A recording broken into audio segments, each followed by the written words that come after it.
5 বছর হয় বিদেশে আইছে বোকা প্রবাসী। কিছুদিন পর যাবে বাড়ি, মুখে অনেক হাসি। করবে গিয়ে বিয়ে শাদী, কিনেছে সোনা দানা। স্বপ্ন এলো মনের ভিতর, পুরো 16 আনা।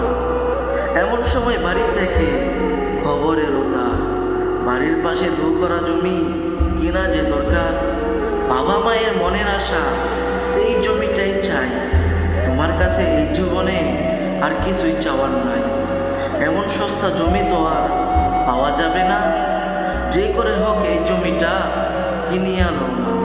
ছেলে বলেন কয়েকদিন পর বাড়ি আসতে চাই। এই মুহূর্তে কেমন করে জমি কেনা যায়? প্রিয়জনের মুখ থেকে ঠিক তখনই শোনা যায়, এবছর বাড়ি না আসলে তেমন সমস্যা তো নাই। কষ্ট করে ধৈর্য ধরে আরেক বছর থাকো। বাড়ির পাশে এই জমিটা না হয় নিজের নামে রাখো। কষ্ট করে এই বছর আর বাড়ি এসো না। 1 বছর দেরিতে আসলে তেমন ক্ষতি হবে না। কি আর করার, বাবার কথায় জমি কিনা হয়। ভুলে গিয়ে বাড়ির কথা বোকা ছেলে আরেক বছর হয়।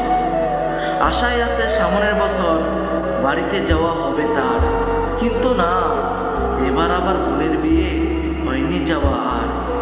সবাইকে সুখ দিতে দিতে নিজের সুখটাই নাই। এমন করে জীবন যৌবন প্রবাসে কেটে যায়। সময় মতো হয়নি বিয়ে ওই বোকা প্রবাসীর আর। টাকার পিছে জীবন যৌবন দুটোই যে সার খার।